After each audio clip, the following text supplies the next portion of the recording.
शुद्ध हरि कथा। महाराष्ट्र में समर्थ गुरु रामदास बाबा एक बहुत विचित्र संत हुए हैं। उनके संबंध में एक कथा प्रसिद्ध है। ये हनुमान जी के भक्त थे और इनको हनुमान जी के दर्शन हुआ करते थे। एक बार बाबा जी ने हनुमान जी से कहा कि हे महाराज, आप एक दिन सब लोगों को दर्शन दें। हनुमान जी ने कहा कि तुम लोगों को इकट्ठा करो, मैं दर्शन दे दूंगा। बाबा जी बोले कि लोगों को मैं हरि कथा के साथ इकट्ठा कर लूंगा। हनुमान जी ने कहा कि शुद्ध हरि कथा करना। हरि कथा से लोग आते हैं, शुद्ध हरि कथा से मैं आऊंगा। बाबा जी बोले शुद्ध हरि कथा ही करूंगा। संत तथा राजगुरु होने के कारण बाबा जी का ऐसा प्रभाव था कि वे जहाँ जाते थे वहीं हजारों की संख्या में लोग इकट्ठे हो जाते। उन्होंने एक शहर में जाकर कहा कि आज रात शहर के बाहर आमुक मैदान में हरि कथा होगी। समाचार सुनते ही हरि कथा की तैयारी प्रारंभ हो गई। प्रकाश की व्यवस्था की गई, दरियां बिछाई गई। समय पर बहुत से लोग इकट्ठा हो गए। सब गाने बजाने के साथ आकर बैठ गए और कीर्तन प्रारंभ हो गया। बीच बीच में बाबा जी भगवान की कथा कह देते और फिर कीर्तन करने लगते। ऐसा करते करते वे केवल कीर्तन में ही मस्त हो गए। लोगों को ये आशा थी कि अब बाबा जी कथा सुनाएंगे, पर वे तो कीर्तन ही करते चले गए। लोगों के भीतर असली भाव तो था नहीं, अतः ये कीर्तन हम घर पर ही कर लिया करते हैं, यहाँ कब तक बैठे रहेंगे। ऐसा कहकर वे धीरे धीरे उठकर जाने लगे।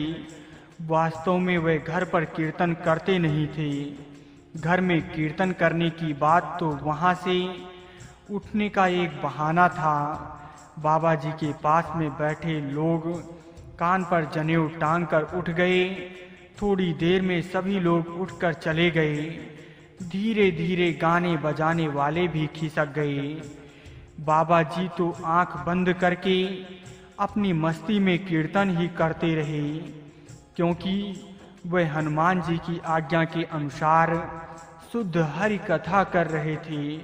प्रकाश की व्यवस्था करने वाले भी चले गए। अब दरी वालों को मुश्किल हो गई कि बाबा जी तो मस्ती से नाच रहे हैं, दरी कैसे उठाऊं। उन्होंने भी अटकलें लगाई। जब बाबा जी नाचते नाचते उधर गए तो उधर की दरी इकट्ठा कर ली, और जब वे इधर आए तो उधर की दरी इकट्ठा कर ली और चल दिए। अब सब चले गए। तब हनुमान जी प्रकट हुए। बाबा जी ने हनुमान जी से कहा, हे महाराज, सबको दर्शन दें। हनुमान जी बोले, सब हैं कहाँ? वहाँ तो कोई था ही नहीं, केवल बाबा जी थे। इस प्रकार भावपूर्वक केवल भगवान नाम का संकीर्तन करना शुद्ध हरि कथा है। इस शुद्ध हरि कथा से भगवान साक्षात प्रकट हो जाती हैं। घोड़ा अड़ गया। संत महात्माओं को हमारी विशेष गरज रहती है। जैसे माँ को अपने बच्चे की याद आती है, बच्चे को भूख लगते ही माँ स्वयं चलकर बच्चे के पास चली आती है, ऐसे ही संत महात्मा सच्चे जिज्ञासुओं के पास खींचे चले आते हैं। इस विषय में एक कहानी सुनी है। एक गृहस्थ बहुत ऊंचे दर्जे का तत्वज्ञ जीवन उन्मुक्त महापुरुष थे। वे अपने घोड़े पर चढ़कर किसी गांव जा रहे थे। चलते चलते घोड़ा एक अन्य रास्ते पर चल पड़ा। उन्होंने उसको कितना ही मोड़ना चाहा, लेकिन वे उसी रास्ते पर चलने के लिए अड़ गया। इस पर उन्होंने सोचा कि अच्छी बात है, इसके मन में जिधर जाने की है उधर ही चलना चाहिए। अपने थोड़ा चक्कर पड़ेगा, कोई बात नहीं। वो घोड़ा जाते जाते एक घर के सामने रुक गया। समय अधिक हो गया, अतः वह संत घोड़े से नीचे उतर पड़े और उस घर के अंदर गए। वहाँ एक सज्जन मिले। उन्होंने उन महापुरुष का बड़ा आदर सत्कार किया, क्योंकि वे उन्हें नाम से जानते थे कि आमुख महापुरुष बड़े अच्छे संत हैं। वे सज्जन अच्छे साधक थे। वे कई बार सोचते थे कि संत महात्मा के पास जावें और उनसे साधन संबंधी रास्ता पूछें। आज तो भगवान ने कृपा कर दी, तो घर बैठे गंगा आ गई। उन्होंने उन गृहस्थ संत को भोजन आदि कराया। सत्संग संबंधी बातें हुई, तो बातें उन सज्जन ने पूछी। उनका अच्छी प्रकार समाधान उन संत ने किया।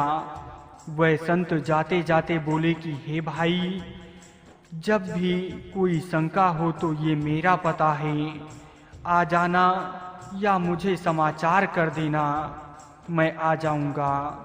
इस पर उन सज्जन ने पूछा, हे महाराज, अभी आपको किसने समाचार भेजा था कि आप पधारिए? तो वे संत बोले, मेरा घोड़ा अड़ गया था, इसलिए मुझे आना पड़ा। तो उन सज्जन ने कहा, अब की बार फिर आपका घोड़ा अड़ जाए तब फिर आ जाना। तात्पर्य ये है कि जब साधक की सच्ची जिज्ञासा होती है तो संतों का घोड़ा अड़ जाता है। संतों की बात क्या, स्वयं भगवान के कानों में भी सच्ची पुकार तुरंत पहुंच जाती है और वे किसी संत के साथ हमारी भेंट करा देते हैं। सच्चे हृदय से प्रार्थना जब भक्त सच्चा गाए है, तो भक्त वत्सल कान में वो पहुंच झट ही जाए है। सत्संग का असर। डाकुओं का एक दल था। उनमें जो बड़ा बूढ़ा डाकू था वो सबसे कहता था कि हे भाई, जहाँ कथा सत्संग होता है वहाँ कभी मत जाना, नहीं तो तुम्हारा काम बंद हो जाएगा। कहीं जा रहे हो, बीच में कथा होती हो तो जोर से कान बंद कर लेना, उसको सुनना बिल्कुल नहीं। ऐसी शिक्षा डाकुओं को मिली हुई थी। एक दिन एक डाकू कहीं जा रहा था। रास्ते में एक जगह सत्संग प्रवचन हो रहा था। रास्ता वही था, उधर ही जाना था।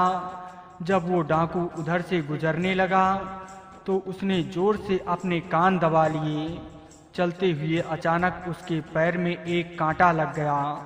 उसने एक हाथ से कांटा निकाला और फिर कान दबाकर चल पड़ा। कांटा निकालते समय उसको ये बात सुनाई दी कि देवता की छाया नहीं होती। एक दिन उन डाकुओं ने राजा के खजाने में डाका डाला। राजा के गुप्तचरों ने खोज की। एक गुप्तचर को उन डाकुओं पर शक हो गया। डाकू लोग देवी की पूजा किया करते थे। वो गुप्तचर देवी का रूप बनाकर उनके मंदिर में देवी की प्रतिमा के पास खड़ा हो गया। जब डाकू लोग वहां आए तो उसने कुपित होकर डाकुओं से कहा कि तुम लोगों ने इतना धन खा लिया पर मेरी पूजा नहीं की, मैं तुम सबको खत्म कर दूंगी। ऐसा सुनकर वे सब डाकू डर गए और बोले कि क्षमा करो, हमसे भूल हो गई, हम जरूर पूजा करेंगे। अब वे धूप दीप जलाकर देवी की आरती करने लगे। उनमें से जिस डाकू ने कथा की ये बात सुन रखी थी कि देवता की छाया नहीं होती, वो बोला ये देवी नहीं है, देवी की छाया नहीं पड़ती, पर इसकी तो छाया पड़ रही है। ऐसा सुनते ही डाकुओं ने देवी का रूप बनाए हुए उस गुप्तचर को पकड़ लिया और मारने लगे। वे बोले कि चोर तो तू है, हम कैसे हैं, हमने चोरी ही नहीं की। वो गुप्तचर वहां से भाग गया। सत्संग की एक बात सुनने से ही फर्क पड़ गया।